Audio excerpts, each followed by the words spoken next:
where you are. Yes, sir.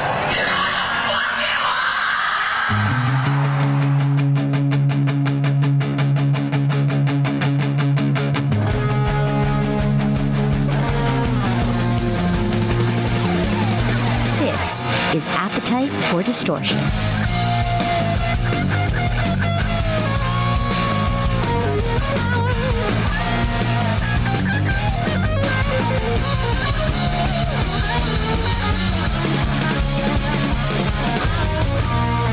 Welcome to the podcast, Appetite for Distortion, episode 254. My name is Brando. Another fun one for you today. Thanks for hanging out on this Guns N' Roses themed bar mitzvah party of a broadcast where we look at life through Guns N' Roses colored glasses. Later on for Appetite for Discovery, we're going to meet Leo Duke, young Guns N' Roses fan with the band Crimson Wing. So we're going to discover his new band. We're going to learn all about his Guns N' Roses fandom. Again, the segment Appetite for Discovery. But first, we're going to be speaking with the co-author of a brand new book, Nothing But a Good Time, The Uncensored History of the 80s Hard Rock Explosion. It's co-authored by Tom Bijol, but today we're going to get the other author of it, Richard Bienstock. Hey, Richard, how are you? I'm well. Thanks for having me. I've listened to your podcast many times. So. Oh, you have? Thank you. Yeah. What episodes have you listened to? You've had, just doing research for the book. You've had guys like Chris Webber on, right? Sure. And you've had Raz on. I think I've listened to that. Yeah. I've listened to many episodes. Awesome, Rich. Thank you. So since you know what I'm all about, please tell me what about Guns N' Roses you have in the Nothing But a Good Time, the uncensored history of the 80s. Yeah, well, the Guns N' Roses story, and I certainly don't need to tell you this, is I think what a lot of people don't understand is how convoluted it is in the early days of that band, and how it's hard. As much of a fan as I am, I've always found it hard to just follow exactly what goes on, because so many guys are in and out of the band, and Slash is in Hollywood Rose and he's not in Hollywood Rose, and then Axl's in LA Guns and he's not in LA Guns, and they're called Hollywood Rose, they're called Rose, they're called Axl. You're what the hell is going on? Right? So I think one of the things that we tried to do in the book is really tell that early story in a very hopefully clear and concise way. And so we really went after a lot of these early guys. Tracy Guns, I've known for a long time, and he was just super helpful in telling that part of the story. But then, Chris Webber's in there, and Steve Darrow's in there. Nice. Duff is in there, obviously, and Steven, Slash and all of them. But a lot of the early guys are in there. Rob Gardner, we spoke to. So you get this really, I hope, clear picture of those early days. And then, you also have the guys like Billy Rowe from Jet Boy talking about it because he was friendly with them in the early days. So we really tried to, and Alan Niven, who comes in later, but gave a lot of insight. But, we wanted to tell that sort of Hollywood Rose story very clearly, because I think it's just a very important part, not only of the Guns N' Roses story, but just about the development of the Sunset Strip scene, that sort of second wave that happens after your Motleys and your Rats and your Dokkens are off the strip and on the major labels. Absolutely. You don't need me to tell you. You really did your research on this. You got more guys than I've gotten a chance to interview. Steve Darrow is big. I'm glad you interviewed Raz Q, who put Axl in LA Guns for a few shows. Is there anything that you were surprised by, I guess, when researching the early days of Guns N' Roses? I think, I don't know that I would say surprised, because I think I always had the sense of these guys, it's at the end of the day, it's Axl is just a unique figure. And Axl, you see that he was just always Axl. The way he acts when he's famous is the way he acts when he's just, a guy living on the strip and has nothing, doesn't have a penny to his name. So that's a good thing to see, because he's really genuine. And, what you're seeing on stage, the reason people are so attracted to him, fans and also guys in bands, is because he's the real deal. And that doesn't change, and if you want to be around him, you just kind of have to hang on and go for the ride. But I think, if anything, I found some of the stories about him I think it gave a good insight into who he was beyond just that guy. Like we did a whole deep dive into the origins of the Cat House. So, talking to Tammy Down and Ricky Rackman and talking to this guy, Joseph Brooks, who was the DJ there, who was a very famous DJ at the time. And a lot of, one of the stories that comes up, and it came up because I actually just talked to somebody who was just happened to be a Cat House regular at the time. And he just offhandedly said, like, yeah, you'd go every week and you'd see Axl doing the Axl dance, like on the dance floor. And I was like, that's an interesting thing to say. And so then I started asking other people about it and like asking Joseph Brooks, who was the DJ. And he's like, oh, absolutely. And he's like, and I knew what song to play in order to get him out there. He's like, if I played like, for instance, Whole Lotta Rosie by AC/DC, it's like Axl would leave the DJ booth. He'd be down on the dance floor. Didn't care if there was anyone else out there. Like he would just do his Axl dance, like on the dance floor, and like, and you don't think of Axl Rose that way. Like you don't think of him as this like social guy really in any way, but he's also still being himself because he's just doing his own thing like everyone else be damned. But you get some of these cool insights into him, beyond just Axl Rose, the sort of guy prowling the stage and out for blood. Right on. How long did it take for you to put this all together? Because you really obviously did your homework, and we're just talking about one band right now. Yeah, I mean, well, because the homework is, I'm sure, just like with you, it's like a lifetime, right? True. It's just what I've been sort of doing my whole life. But as far as like when we officially started the book, my co-author and I, was probably like 2017 was when we were like, we're going to do this. And then, and then here we are today. But the first couple of years of that, we're literally just going out and doing interviews. Right on. Rich, this was a pleasure. I hope to speak with you again. Obviously, there's so much more to pick your brain about Guns N' Roses wise, and obviously a lot of other bands that have that 6 degrees of GN'R bacon, as I like to call it, connection. So, Rich, you're always welcome back anytime. Yeah, and I would say, Brandon, if you want to have us on the show one day, like we'd be happy to stop by. We'll do that. We'll get both of you guys on. Absolutely. Yeah, let's do it. We're absolutely going to get Richard and Tom on again for an extended conversation about the book and about the 80s. And I'm also thinking I'm going to invite Matt Wake, our journalist friend from AL.com, to that conversation because it's going to be great. He interviewed them as well for because they're making the rounds. This book is extremely popular right now, and obviously the 6-7 minutes we just spoke right now is not enough. And I got to say, I'm just flattered when I have heard that before, that people will listen to this podcast in preparation for the interview, but it seems like they did research through this podcast. Wow. That's really cool. You should be proud of yourselves because so many of these guests and conversations that we've had are because of you and your guest suggestions and your great questions. So very cool. So look forward to another conversation, a much longer, in-depth conversation with Richard Bienstock about the Nothing But a Good Time, the Uncensored History of the 80s hard rock explosion. But right now we move on to a segment we like to call Appetite for Discovery. I just want to bury appetite. That's the goal. Bury appetite. For discovery. So Appetite for Discovery, a new segment, and I want to say it's from Andrew from Ireland, who helped me coin that phrase for this new segment where we talk to bands. We talk to bands who actually have new music. Subtle hint. Let's talk about the music that's here. Let's talk about the people that are here. I should have asked you before, but I'm only semi-professional, Leo. How do I pronounce your last name? You can just call me Leo Duke. I got a longer last name, but I prefer to go by Leo Duke on stage. Leo Duke. I like that. All right. That sounds like a rocker name. So Leo reached, I've said this over the course of the podcast as well. There are certain names that I recognize, people that comment a lot or instant message me. I keep going back to instant message. I have this AOL brain. Direct message me or private message me. And I appreciate, because the reason why I'm doing this and I'm still able to interview cool people are people like Leo and those of you who listen to this podcast. And my kind of, I don't want to call it a gift. It's a joint experience. Wow, that sounds pervy. I want to be able to share this joy of this Guns N' Roses podcast with you guys that you allow me to do.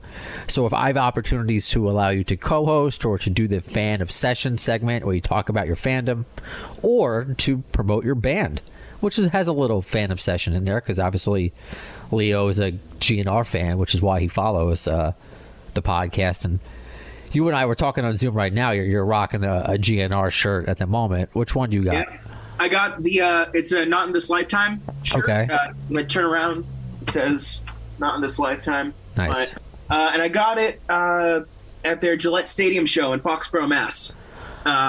Okay. Yeah. So you're from Massachusetts? Yes. I'm from Massachusetts. My whole band is from Massachusetts, actually. Well, you have no accent, so congratulations. I know, right? My dad, when my dad was growing up, he grew up in near Boston, but my grandmother was pretty adamant about him not using the Boston accent for some reason. Okay. So it just stuck, I guess. That's cool for you from Massachusetts. Where about in Massachusetts? Because I've been, around Boston area. Yeah, we're around Lowell. Okay. Yeah, I live mainly around Lowell. Me and my guitar player Richie live around Lowell, and we also have people in Boylston. Yeah, pretty much we're spread all out. So I want to know about you, because you reached out, and I'm always putting out there, I want the fans to be involved in the podcast. So you told me about your band Crimson Wing. Yes. Which is pretty cool. Yeah. So tell us what you play, what do you tell us about the band? Sure. Yeah. So we started in, I want to say, May of 2019. We really started then. It all kind of came in formation when I met my bass player Matt at college. Essentially, we were doing an orientation, and somewhere I mentioned I love metal music, like classic metal music, and he came up to me and was like metal? I was like, yeah, man. What do you listen to? He's like, I like the really heavy shit, like Infinite Annihilator, like Abath, and I'm like, cool. I like Motley Crue. But yeah, we kind of stuck together, and we kept teaching each other a lot of stuff about the different bands that were around the scene. And yeah, eventually we were like, look, we should probably make something out of this, because we've been jamming for a long time, and we were like, yeah, let's start a band. So first thing we looked for was a drummer. And another guitar player. So Matt recommended his friend Julian, who is a phenomenal musician and a great guy. You're 21 now. How old were all of you at the time when you were putting this band together? How old is the band? Yeah, I think we were still in trying to figure out everything. So we started when we were 18, I guess. So high school or fresh out of? No, fresh out of high school. Okay. Literally a week and a half out of high school. Okay, there you go. We're done with high school. Let's start a band. Yeah, exactly. But yeah, we kind of kept in touch with Julian, and right after our freshman year ended, we started actually rehearsing and writing stuff. I brought some songs I had into the rehearsal. Alien, the first single off the EP, and we kept going at it. And originally, Julian was going to be the guitar player until we ended up getting a gig. So he had to drum for that. And then around the fall of 2019, our guitar player Rich Jennings, he came in and he blew us away. So we were like, yeah, we gotta get this guy in the band, and he's contributed so much to this group. It's just a great group of guys, and yeah, he ended up getting us our first gig at a little house party in. Well, that's how it starts. House parties. Yeah, exactly. It was just a bunch of kids getting together, having fun, and we played our first gig in Alston, I believe it was. Yeah, so, Alston Rock City. That's what they call it. Yeah, right? Exactly. Yeah, I don't think she lives there anymore, but I used to spend a lot of time there with friends, and that was a really fun rock and roll, rockabilly town. You know, I gotta say, I was like, I wish we had a place like this on Long Island where it was just all this cool punk rock music and just like in the rockabilly scene and a good rock scene in general. Oh yeah, definitely. Yeah, right on. So it's cool going back to before they were talking. Your buddy was talking about the like heavy metal that he listens to. Yeah, and you're like, oh, I like Motley Crue. Which is Gunsnroses, of course. Yeah, of course, and that's where I'm leading to. We talked about your GN'R shirt, and also I'm looking over as we were talking on Zoom. You know, you have the Beatles poster with Abbey Road. So for someone who, you know, is on the younger side of things in the spectrum. I mean, we're all, you know, when I was 21, I thought I was old. I'm 37 now. I think I'm old, and there's a 57-year-old listening who's laughing at me. So that's all perspective. But my questions leading to my thoughts leading to, you know, how did your influences come about? Do you have older siblings? Your parents? How did you get into, you know, GN'R and the younger bands? Yeah, the older bands rather. Yeah, sure. Well, my dad he's been a musician for most of his life. He used to be a concert tuba player. Okay. And then he ended up having some issues playing the tuba, so he ended up moving over to bass. And he's been playing in cover bands for pretty much all of my life. I think. That's cool. That's actually how he ended up meeting my mom. They all met at a gig. Nice. But yeah, they were big fans of like older music and like or the music of their time, like Alice Cooper, Elton John. My mom would tell me about like how she went to go see Motorhead and Alice Cooper and all the big guys. And my dad would tell similar stories. Good parenting right there. Exactly. Yeah.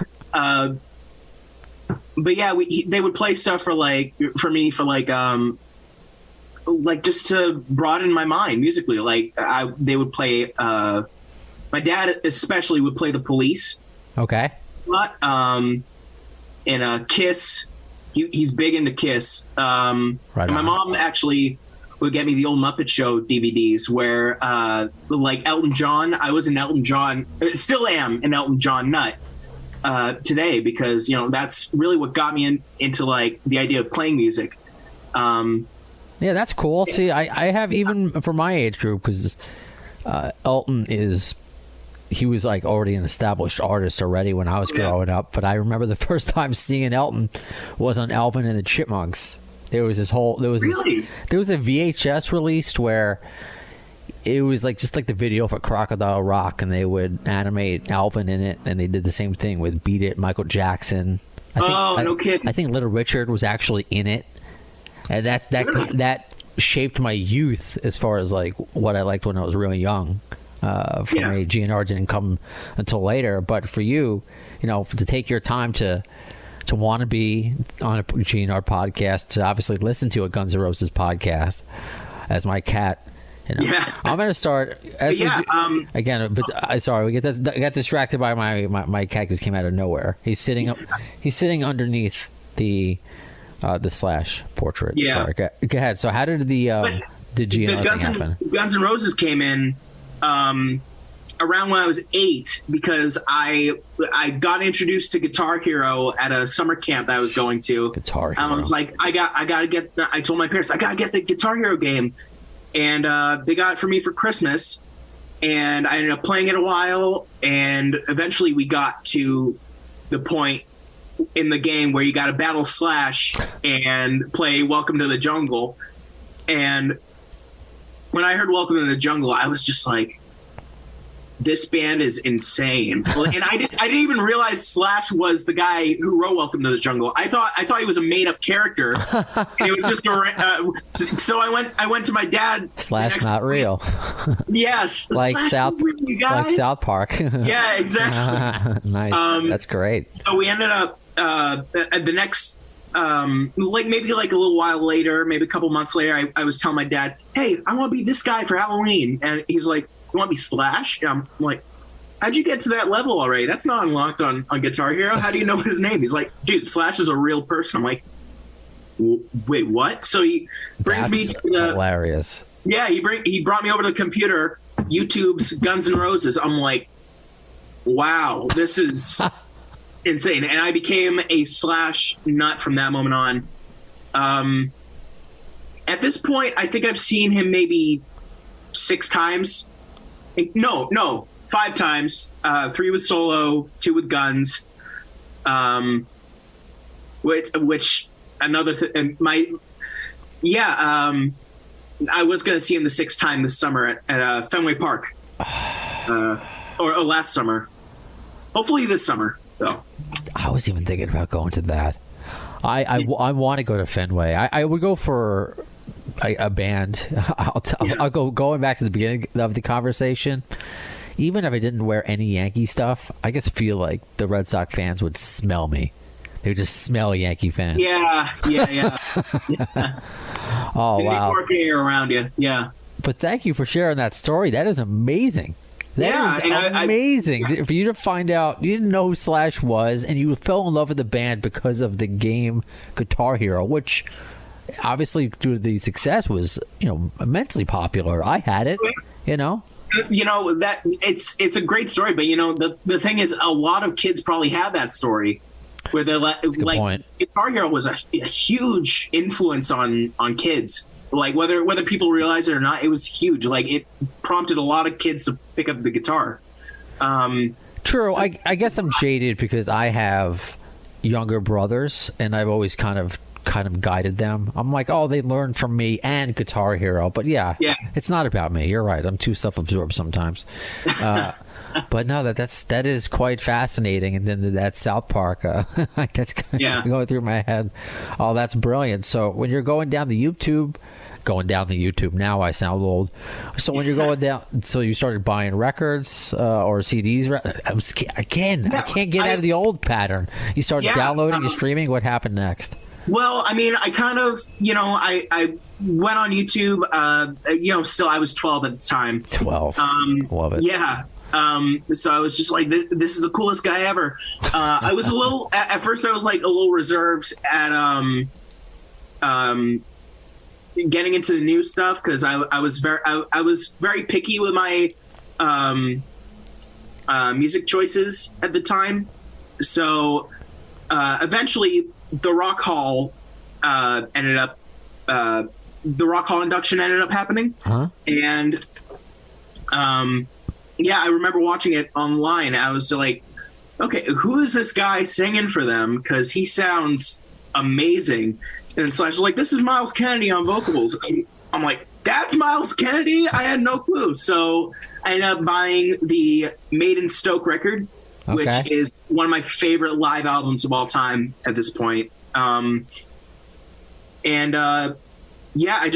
started listening to the newer stuff, and I fell in love with his music. It was amazing. Then for your friends, what did they think? Was anyone like? Did you have other friends that also like love Guns N' Roses, or did you stand out and everyone else is into like My Chemical Romance? And I love My Chemical Romance. Sorry, I don't know. I use them as a reference, but you know what I mean. Yeah, I stood out because I was in a community that was very stick to the status quo, if you know what I mean. So it was a lot of there were a few kids, but not a lot. Everybody was talking about Kanye West and guys like that. But at some point, I was easy to get a rise out of as a kid. So they would at points they would be like, you went to the Guns N' Roses show. There were only 40-year-old people there. And I'm like, well, 40-year-old people. Okay, whether they were 40-year-old people or not, they sold out Gillette Stadium. All right, so they're outdated. I'm like, So how old were you when you got to see Guns N' Roses for the first time? yeah, I wanted to wait until the reunion, I guess. So I was 16, and I remember the night they announced it, the April Fool's thing they did. Yeah, Troubadour. Yeah, and they announced all the dates for the tour too, and I remember I was in Canada on a school trip, Okay.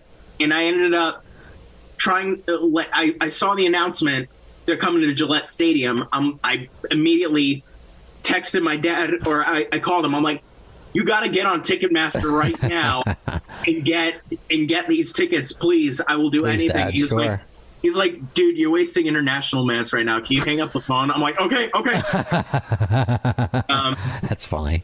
Yeah, I just remember the next day scouring the internet for any footage of that Troubadour show, and when I found, I was just like, wow, this is insane. Yeah, I did the same thing too. I stayed up that night on Twitter, but watching through Periscope of people like watching it, and just until like 1 a.m, or maybe it was 3 a.m, wherever it was. But I was like, I can't believe what I'm doing. Yeah, that was such a big moment, and it's cool again, as we often do on the podcast, to see it from different perspectives, different age groups. Like we spoke to Johan from Sweden, who I believe is your age as well. I got some great feedback about that, about just finding out about the band. He worked backwards. He didn't discover Chinese. He discovered Chinese Democracy, but you found it through Guitar Hero. So it's still, you're discovering it in different ways at the same age, and not the conventional, I hate to say it, on the radio kind of way, or music video kind of way. Sure. There's nothing wrong in that, if you find the band, you find the band, and you if you love it, great. So who did you go with? Did you go with your dad the first time? I went with my dad, and he's hilarious. He's not really a big fan of the that kind of rock, like the glam rock. It started out with glam rock, so he kind of meshes them in with all the other glam rock bands, but they're not. They're not. But if he has that, if he's a dad, then he has that outlook. Yeah, he was big into like he's one of those guys. When Nirvana first came on the scene, he ended up pulling his car over because he was like, this is gonna change everything. And it did.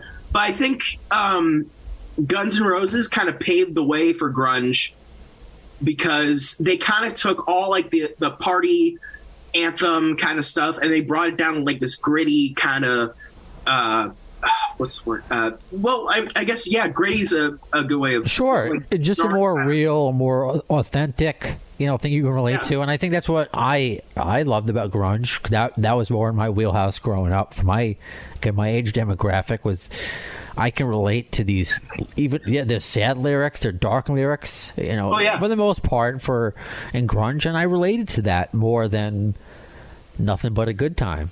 I related to that more, and same thing with GN'R. I related to November Rain more than I would. I guess I do kind of relate to Here I Go Again by Whitesnake, but you know what I mean. I guess something by Trickster or Britney Fox, those kind of things, those kind of bands. Yeah.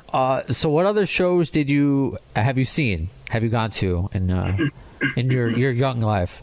Sorry. Yeah. So I can't help but be older brother at times. Forgive me. Yeah. So I mean, like I said, I've seen Slash 3 times solo.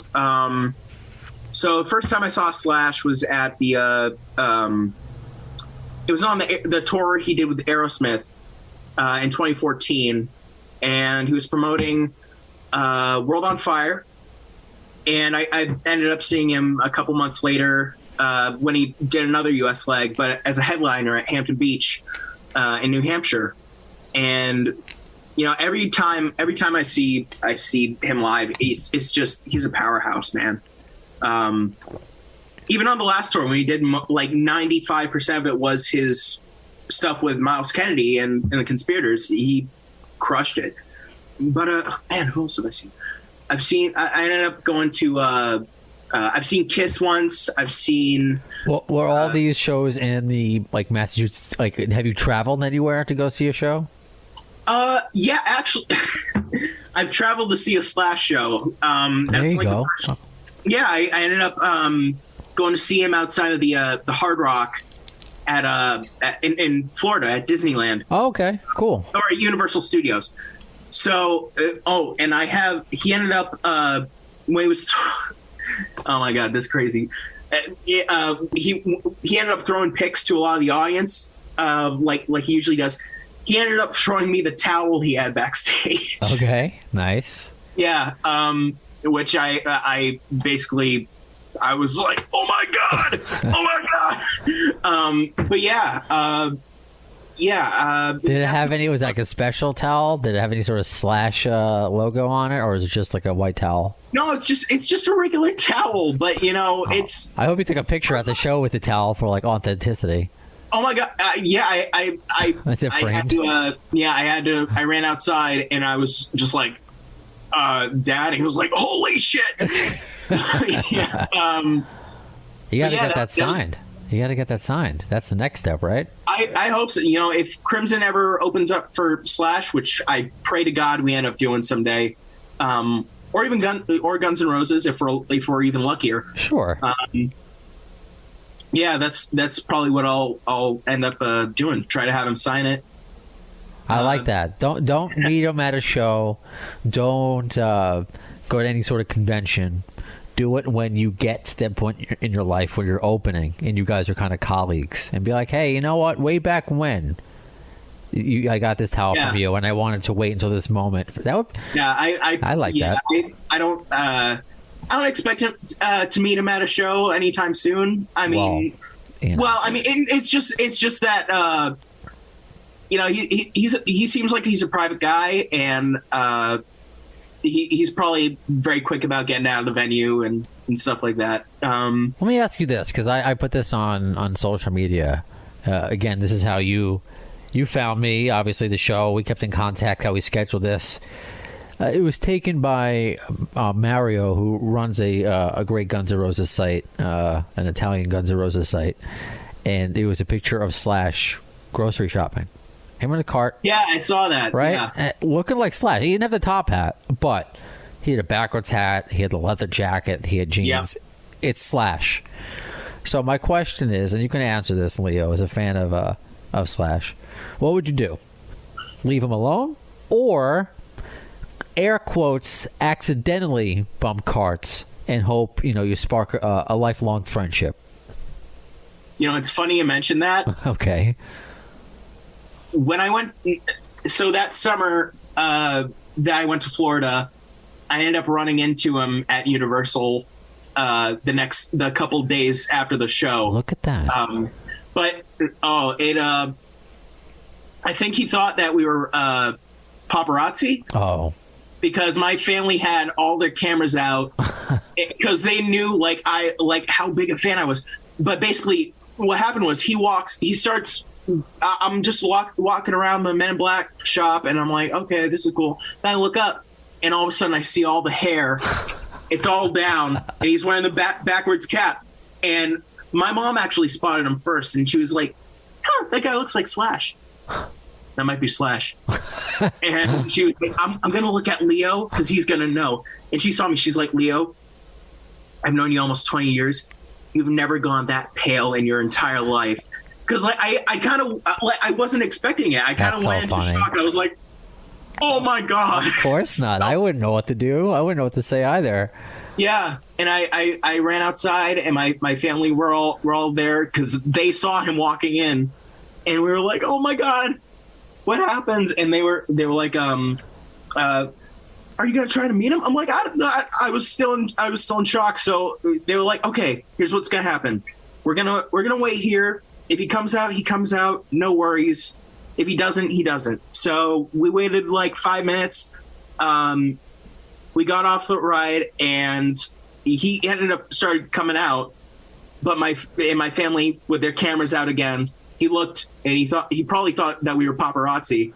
So he beelines in the other direction. And I was like, oh no. You scared the wild Slash. You scared him off. Exactly. So, I'm expecting, if I ever open up for him, I'll probably end up telling him that story. I think he'd get a kick out of it. He would. That's hilarious. That's another amazing story that I wasn't expecting. And then I went back to the hotel and I just felt bad the rest of the day. Not because I didn't get to meet him, but because I felt like I messed up his vacation.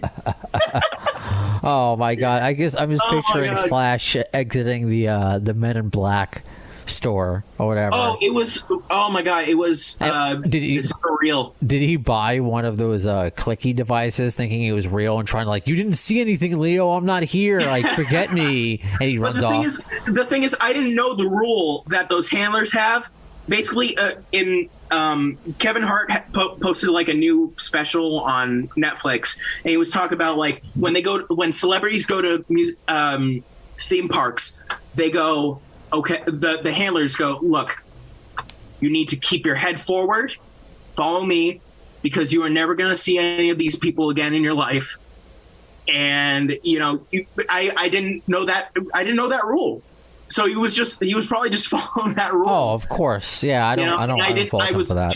I was too in shock to realize that. It's a funny story, Oh yeah, it's better than if you got a picture. Honestly, the story. Yeah, I didn't. I couldn't. Next time. No. Just approach the Slash slowly next time. Approach him slowly. Do not keep your cameras out. With caution. Be cool, yeah. Be cool. Yeah. I was not in that moment. I really was not. Well, this conversation was cool, Leo. Man. Before we get out of here, I want to ask, is that, because I asked this with all the listeners that come on, and I want to get all the Crimson Wing information we need. Is that towel your most Guns N' Roses? Is your most prized possession by Guns N' Roses? Do you have anything else that you consider? Pretty much, yeah. I got a couple of old shirts that I kept from Slash tours, and I got some Not This Lifetime posters back there hanging on my wall. Oh, I see. Okay. But I got the Funko Pops right above me in my little studio that I made. But yeah, I mean, out of all of it, that kind of has the most wow, this happened to me kind of thing. Sure. It came with the story that you told us today. So then what is do you have a favorite? I can already picture you titling this "Lunatic Runs into Slash at Universal Studios." What does he do? Oh, no, I wouldn't write, but lunatic. I think that's just a funny, charming story considering what we were just talking about. I always just wanted to get your opinion of what you would do. And you know what? You found out what I would do. I would panic and I'm not going to act above it because even though, if you follow, I've been very fortunate, pre-pandemic to meet many, celebrities and rock stars over my career. Sure. But I'm always kind of weird about it. I do my best not to be weird about it because I'm just a weird dude. And when you're just meeting somebody for the first time, how do you explain that, hey, don't mind my social awkwardness. This is just who I am, but I love you. I gotta So I've just learned at this point, you go through somebody who can introduce you, and that's the way to do it. But yeah, it's I would be like that, I would follow him around and maybe is he going to the frozen food section? What kind of what is he gonna buy? What kind of frozen pizzas is Slash gonna get? What's he doing? Was he using coupons? What is he doing? So yeah. Somebody made a funny comment on that photo. Actually, somebody said I would just say, "Oh my God, it's Megan Hodges." I saw that. That made me laugh as well. So kudos to that guy.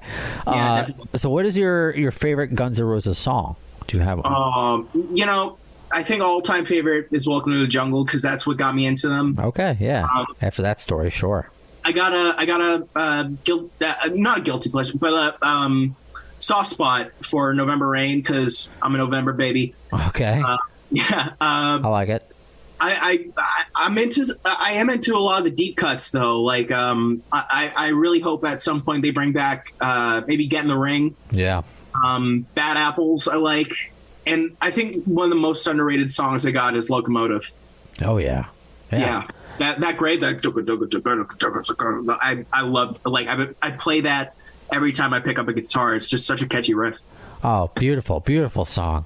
Leo, let us know where we can follow Crimson Wing and what's on the way for you guys, where we can listen to music, download music? Are you doing any streaming things? Yeah, man, definitely. We're on Spotify right now. That's basically our main form of putting out music right now. We have one EP out.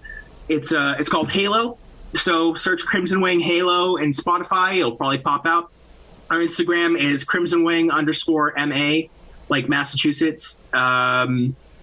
Facebook is Crimson Wing Official. We're on YouTube under Crimson Wing. Yeah, I really hope you guys like what we have. I hope you want to follow us, because I think in the coming few months we'll be picking up steam. We're hoping to get another record out. A record. There came the accent. It slipped out. Yeah. But yeah, we're hoping to have another record out by probably midsummer. Okay. All right. Well, things are slowly but surely the world. It's getting better here. In the States. So I hope so. But that's awesome. I know people are very grateful for the listen to have any sort of entertainment, whether it's listening to this podcast, whether it's new music to experience. Absolutely. Because we're all kind of, to be cliche and corny, we're all in this together kind of thing. So, we're all looking for something to do to pass the time and help that mental health of ours. So, So Leo, thanks so much for following the podcast, for being on the show. No, thanks for having me, man. This was a blast. Right on. And, I'll talk to you on social media. That's how it'll go. Oh, yeah. Sounds great. That was a fun conversation with Leo. It's really been an interesting perspective when we've spoken to young fans, how they get into Guns N' Roses, and then those who kind of came up with the band that knew, Axl when he was Bill and Slash when he was Saul, and just to get it from different perspectives from the roots of GN'R and those who discover them much later in life through a video game. And yes, Slash is real. Slash isn't real. So that does it for this episode of Appetite for Distortion. Who can you expect on the podcast? Well, I can tell you, officially, the Miles Kennedy interview will be out April 5th. Okay, so that is when I'm going to put out. It's about a half an hour long. We speak about the new album, Ides of March. And yeah, we end up talking about Slash, of course, and the Hall of Fame, and some interesting things he had to say about the Hall of Fame. So April 5th, that'll be out. And also just booked Adrian Smith from Iron Maiden. How badass is that? So look on the way for that. As far as other guests, and if you would like to participate like Leo in this episode, if you want to be an Appetite for Discovery, you want to do a fan obsession, you want to co-host a potential interview, make sure you follow on social media for all the updates and the conversation and how it continues in between the broadcast. So Facebook.com/The AFD Show, or on Twitter @The AFD Show, Instagram Appetite for Distortion. Please follow on YouTube. Follow and subscribe on YouTube. And however you listen to podcasts, iHeartRadio, a Spreaker, Spotify, Apple Podcasts, just thanks for following and subscribing. If you can leave a review there, please do so. And until next time, when you're going to see the next episode and hear it, and who will the next guest be, in the words of Axl Rose concerning Chinese democracy, you'll see it, I don't know, as soon as the word.